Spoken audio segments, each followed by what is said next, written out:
My name is Sophia Callahan. I'm 34 years old. And 3 weeks ago, I sat at a table in one of the most expensive restaurants in Nashville and watched 16 members of my family, my parents, my aunts, my cousins, my grandmother, work their way through Wagyu beef and lobster and a $400 bottle of wine. Nobody asked me what I wanted. Nobody even handed me a menu. My dad just looked up from his glass, smiled that smile I'd spent 3 years trying to forget, and said, "You're paying, right?" I didn't yell. I didn't cry. I didn't flip the table the way I'd imagined doing in my worst moments. Instead, I called the waiter over, leaned close, and whispered 2 sentences. He nodded. He walked away. And 15 minutes later, everything changed. But I need you to understand something first. This dinner wasn't just about a check. It was the final move in a game my family had been playing for 34 years. To understand what I did that night, you have to understand what they did to me first. Before I tell you, if you're new here, welcome. And if you're already watching, take a second to subscribe and hit that notification bell. I share stories like this every week. Real stories about family, boundaries, and what happens when people finally stop accepting Table 14.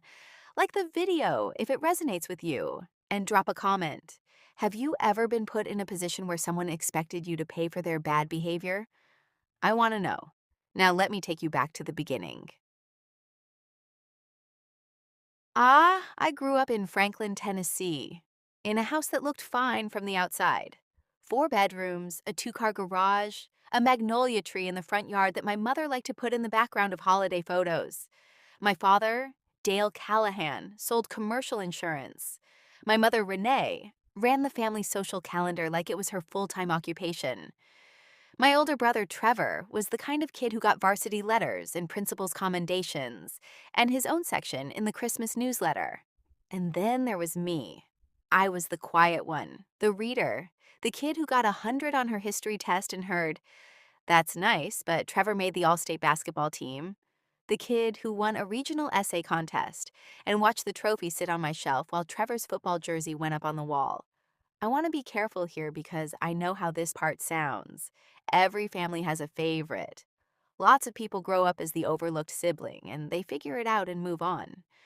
I'm not telling you this to earn sympathy for being a little less celebrated than my brother. I'm telling you this because what happened over the next 30 years wasn't benign neglect. It was something more calculated, more deliberate. And it took me a long time to see it for what it was. When I was 17, I won a scholarship to Vanderbilt, full academic scholarship, the kind that covered tuition and housing. I came home with a letter shaking, so proud I could barely speak. My mother read it twice, set it on the counter. "That's wonderful, honey. We'll figure out the rest." The rest turned out to be a conversation about whether I should go at all, whether I wouldn't be happier at the local state school, whether Vanderbilt was really the right fit for a girl like me. A girl like me. I went anyway. I worked 2 jobs through college and graduated with honors in accounting. I moved to Nashville, built a career at a mid-sized firm, made partner by 31. I bought my own condo in East Nashville, drove a used car, saved methodically, built a life entirely on my own terms. And for a while, I kept trying with my family. Sunday calls, holiday visits, the patient explanations of what I actually did for work because no matter how many times I explained it, my mother still described me to her friends as, "Sophia does something with numbers." I kept trying right up until 3 years ago. The thing that finally ended, it wasn't dramatic, at least not on the surface. It was a Sunday in October, my parents' 35th anniversary. I'd booked a private dining room at a restaurant in Brentwood, invited 12 people, spent $1,100 on a dinner I'd planned for months. I'd arranged for their first dance song to be played. I'd ordered a custom cake. I'd written a toast. 20 minutes before the reservation, my mother called. "Sophia, we're going to celebrate at your Aunt Greta's house instead. Trevor suggested it. It'll be more cozy." A pause. "You don't mind canceling the reservation, do you?" I minded. I told her I minded. I told her there was a non-refundable deposit, that I'd planned this for 3 months, that canceling 40 minutes before the reservation would cost me several $100s. "You know how Trevor is?" my mother said, like that explained everything. "He just had this idea last minute and it sounded so fun." Another pause. "You can come to Greta's if you want." I paid the cancellation fee. I didn't go to Aunt Greta's. And I didn't call them for the next 3 years. I want to be honest. Those 3 years were the best years of my adult life. I stopped dreading Sundays. I stopped practicing how to not cry on the drive home from Christmas. I stopped explaining myself to people who had already decided who I was. I worked. I traveled. I went to therapy. I built friendships in Nashville with people who remembered my birthday and asked follow-up questions and didn't describe my career as something with numbers. I was happy, genuinely, solidly happy. Then, in March, I got a text from my mother. "Sophia, we miss you. We'd like to make amends. Can we all have dinner together? Dad and I want to start fresh. Please give us a chance." 3 sentences. No acknowledgement of the anniversary dinner. No apology for the 3 years of silence, which, I should note, had never prompted a single call from their end. Just, "We'd like to make amends," presented like a business proposal. I sat with that text for 4 days before I responded. And here's where I need to explain something about who I am, because it matters for what comes next. I'm an accountant. I live in spreadsheets. I don't make decisions emotionally. I make them systematically. I analyze risk. I look at patterns. I've been doing that my whole life, partly because it's my job, and partly because growing up in my family, I learned early that there were consequences for being caught off guard. So when that text came, I didn't let hope run the show. I opened a new note on my phone and I asked myself 2 questions. First, what is the realistic best case outcome of attending this dinner? Second, what do I need to have in place before I walk in the door? The best case, I decided, was that my parents had genuinely reflected and wanted to start over. The realistic case was something else. And the more I thought about it, the more the phrase "make amends" sounded exactly like something my mother would write when she wanted to look reasonable without actually being reasonable. But I responded, "Okay, one dinner. You choose the place, you let me know who's coming, and we keep it small. Just immediate family." My mother called that night, delighted. "Oh, Sophia, we're so happy. We were thinking Meridian Prime on Saturday. Does that work?" Meridian Prime, the most expensive restaurant in downtown Nashville. White tablecloths, a sommelier, Wagyu and Lobster, and a tasting menu that starts at $200 a person. "Just us?" I confirmed. "You, Dad, Trevor?" Of course, of course." A beat of warmth in her voice. "Just family." I wrote down exactly what she said. I noted the time and date. I have a habit of doing that. Saturday arrived. I drove downtown, parked in the garage on 3rd Avenue, walked the 2 blocks to Meridian Prime in heels I'd bought for a work presentation, feeling something I couldn't quite name. Not hope, exactly. More like the specific alertness of someone who suspects they're walking into something but isn't sure yet. The hostess smiled when I gave my name. "Your party is already seated." "Great. How many in the party?" She checked her screen. 16. I stopped walking. "I'm sorry, 16? "Yes, ma'am, the Callahan party, 16 guests." I took one breath, nodded, followed her through the restaurant. They were in the private dining room. My parents at the head of the long table, the kind of setup you rent for rehearsal dinners and retirement parties. My Aunt Greta, the same Aunt Greta who'd hosted the anniversary dinner that cost me $1,100. My Uncle Rob, 4 cousins, my grandmother Patsy, who I actually loved deeply and hadn't seen in 3 years. My cousin's wife, 2 people I didn't recognize, who turned out to be Trevor's new girlfriend and her sister. They were already mid-order. Menus open, the sommelier hovering with a bottle of red I clocked immediately as one of the expensive ones, the kind with a handwritten label they keep in a case near the back. And there was Trevor, grinning at me from halfway down the table. Sophia, you made it. My mother stood, arms open. Sweetheart. I sat down. I didn't hug her. I looked at the table. There were plates of bread, a seafood tower that had already arrived, half demolished. Someone had ordered the Wagyu. I could see it on the menu a server had left open near my elbow. $185 per person for the tasting menu. 16 people. The math moved through my brain on autopilot. "We're so glad you're here," my mother said, settling back into her seat. "We ordered for everyone. I hope that's okay. We know you like the lobster." I'd never told her I liked the lobster. I hadn't eaten with her in 3 years. "We weren't sure if you were coming," Trevor said, and there was something in the smile that wasn't quite warmth. So we went ahead and started. I looked at my father. He was already cutting into a piece of steak. He looked up, met my eyes, raised his wine glass slightly. "You're paying, right? Your treat. You know, since you're doing so well." He said it lightly, conversationally, like it was the most natural thing in the world. 16 people, tasting menu, premium wine, seafood tower, a bill that my running total already had, sitting somewhere between $3,000 and $4,000. I smiled. "Give me just 1 second," I said. I lifted my hand and I called the waiter over. His name was Jordan, 20-something, professional, the kind of competent calm you develop when you've worked fine dining long enough to have seen everything. He appeared at my elbow within seconds. I leaned close and I said 2 sentences. "Please split this check. I'll be paying for myself only." Jordan looked at me, nodded once, professional and clean. "Of course, ma'am. I'll note that on the reservation." He walked away. I picked up my menu. I ordered the salmon, which was $42, and a glass of sparkling water. Here's what I want you to understand about the next 45 minutes. I didn't cause a scene. I didn't announce what I'd done. I sat at that table, and I was pleasant.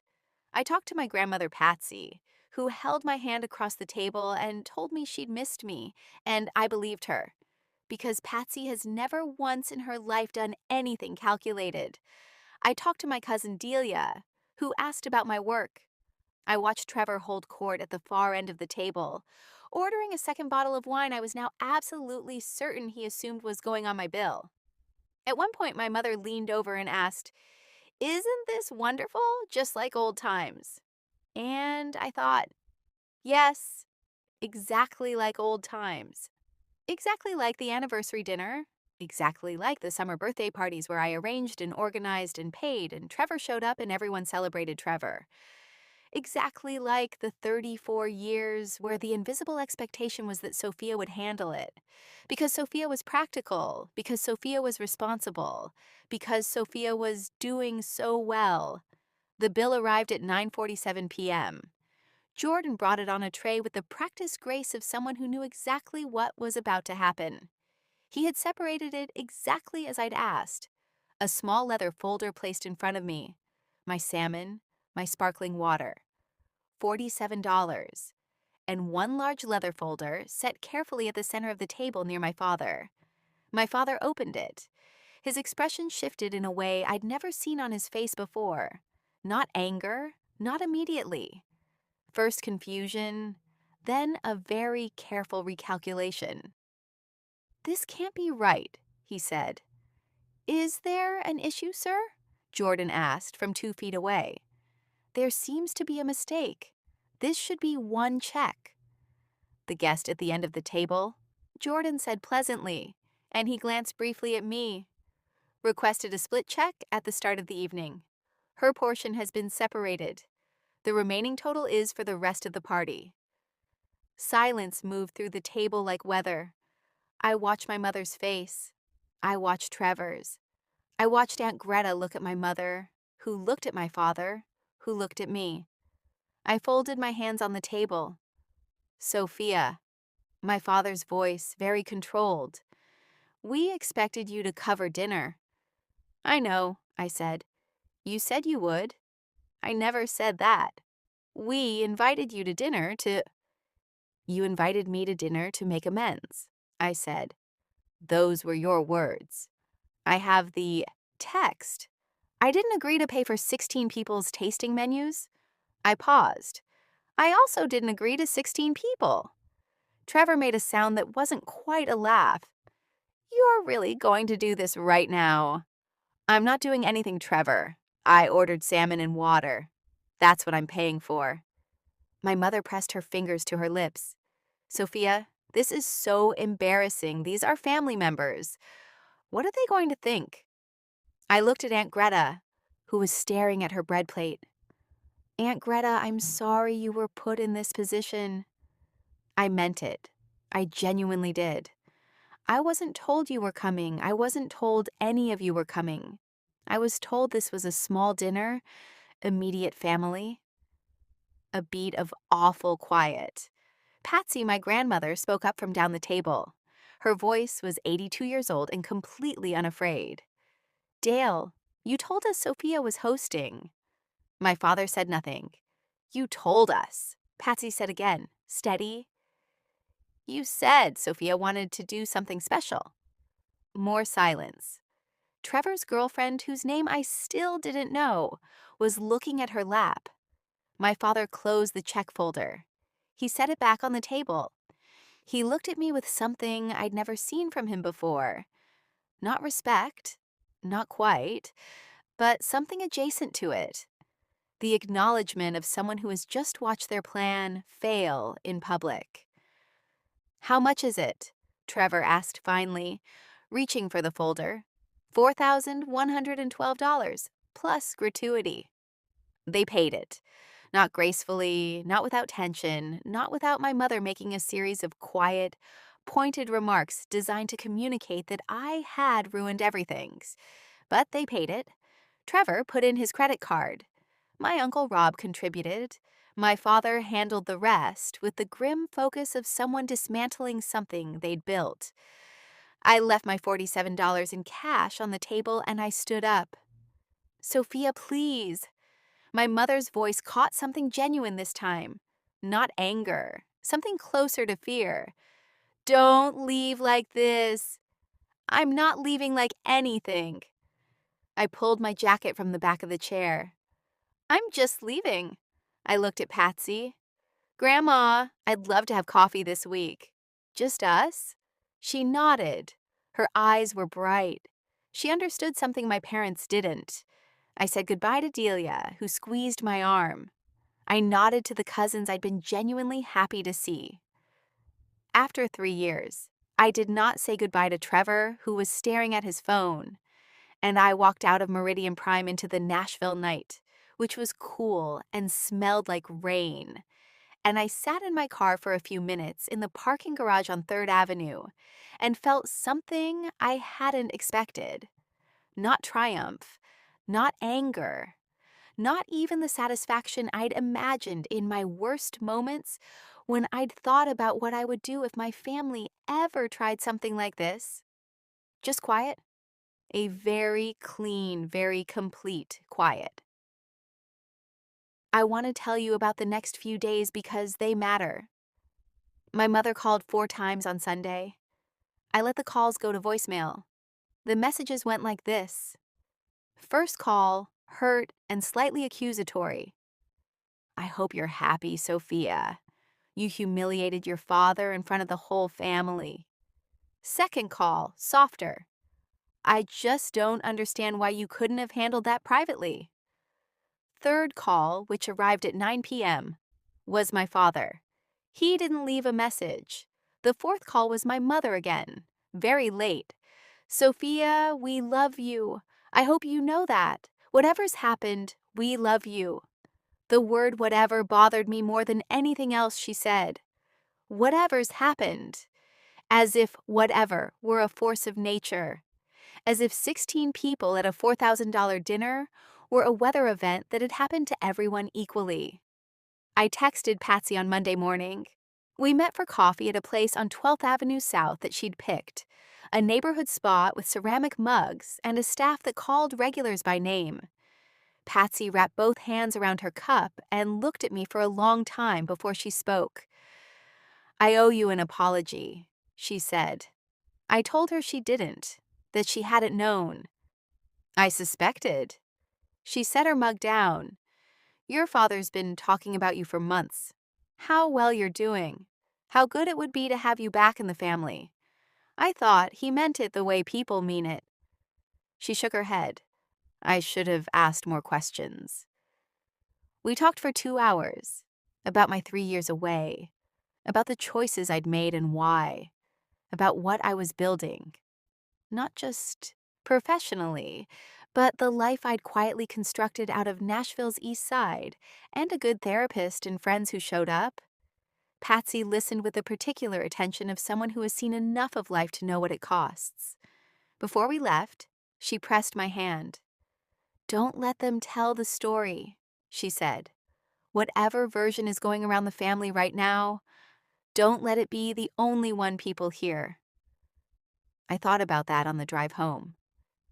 I want to be honest with you about the part that was hard, because there's a version of this story where the restaurant scene is clean and cathartic, and I drive home feeling vindicated.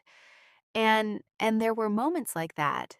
But there was also the drive back where I thought about Trevor's girlfriend, who hadn't done anything wrong and probably felt terrible. There was Delia, who I actually liked, sitting in the middle of something she hadn't asked for. There was Patsy, 82 years old, who'd been told she was coming to a dinner I was hosting, and had sat there for an hour with that knowledge quietly correcting itself. Real situations are not clean. Real families are not clean. And what I'd done at that table, while it was right, while I stand by every syllable of it, also had a cost. Not in dollars. In the complicated arithmetic of people who hadn't orchestrated anything but found themselves at the table anyway. I thought about calling Delia. I did call Delia. She picked up immediately and said, "For the record, I had no idea. And for the record, you were completely right." That helped. The thing about setting a boundary, the thing nobody tells you, is that it doesn't always feel like power. Sometimes it just feels like choosing between two kinds of pain. The pain of staying in a dynamic that's slowly draining you, or the pain of ending it and living with what that ending looks like. I chose the second kind. I'd been choosing it for 3 years already, quietly, in a Nashville condo with a good therapist and coffee on the porch in the mornings. The dinner was just the moment when the choice became visible. 2 weeks later, my mother sent an email, not a text, an email, which meant she'd thought about it more, revised it more, made it into a document. That's not nothing. Sophia, I've been doing a lot of thinking about what happened at Meridian Prime and about the years before that. I know you have reasons for the distance you put between us.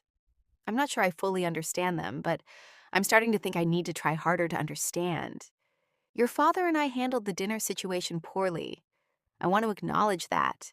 I'm not asking you to forget it. I'm asking if there is any version of a relationship that you could accept. I read it 3 times. I didn't respond immediately. I opened my notes app and I wrote down the question she'd asked. Is there any version of a relationship you could accept? And I sat with it for 3 days. The answer I came to wasn't simple. It wasn't, yes, let's start over, and it wasn't, no, we're done. It was something more honest than either of those, which is that I didn't know yet. I didn't know if my parents were capable of the kind of change that would make a relationship possible.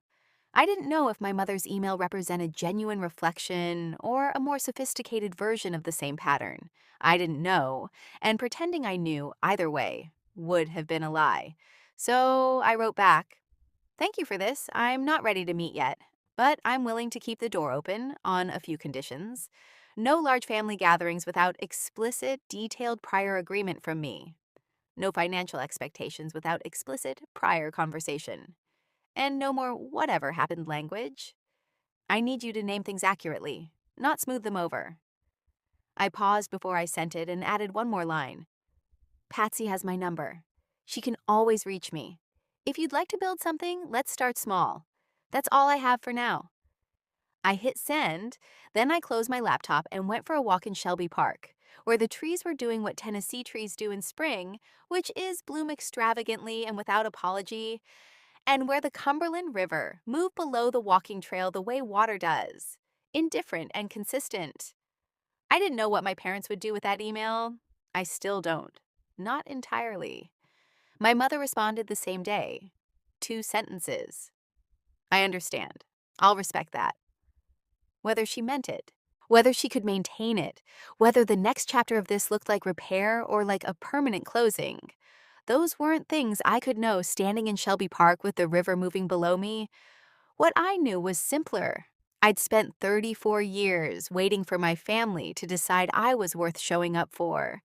And then I'd spent 3 years without them, building a life that didn't need that decision.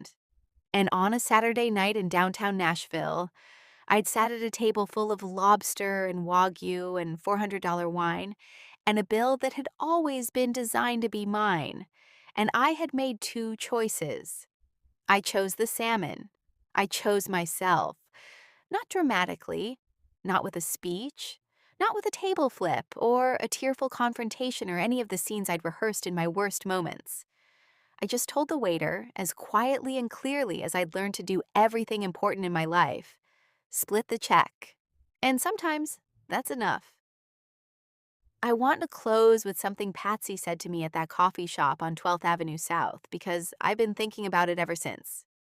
I'd asked her, sitting across from her with my hands around a ceramic mug, whether she thought I'd done the right thing at the restaurant, whether she thought I'd been too cold, too calculated, too precise about something that other people might have handled with more fire or more tears. She was quiet for a moment.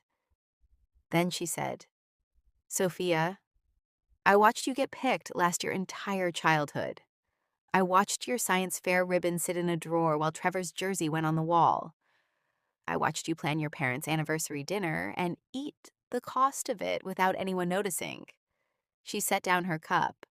"What you did at Meridian Prime wasn't cold, it was honest. And honest is what you've always been, even when nobody was paying attention. I'm 34 years old. I live in East Nashville in a condo that's mine. I go to sleep without dreading Sunday. I have work that I'm good at and friends who know what I actually do for a living. I have Patsy's number in my phone and coffee on the porch in the mornings. And I have the memory of sitting at a white tablecloth table in the most expensive restaurant in Nashville, watching 16 people realize, for the first time in my life, that I was not going to pay for something I never ordered. That's my story. I hope it found you at the right time. If you've ever been expected to absorb the cost of someone else's behavior, financially, emotionally, any of it, drop a comment below. I read every one. And if this resonated with you, please subscribe. I share stories like this every week. There's another one linked in the description that I think you'll want to see. Thank you for being here. Before you go, I just want to say the thing that stayed with me most from putting this story together isn't the dinner. It's that moment in the parking garage afterward, just sitting in the car in the quiet, and realizing I didn't need anyone at that table to understand what I'd done. I didn't need them to say I was right. I didn't need the apology, not that night. The lesson I keep coming back to is this. Sometimes the most powerful thing you can do is refuse to perform the role that was written for you. They cast me as the responsible one, the practical one, the one who handles it, for 34 years. And the moment I just stopped, the entire script fell apart. You're allowed to stop. That's all. Take care of yourselves.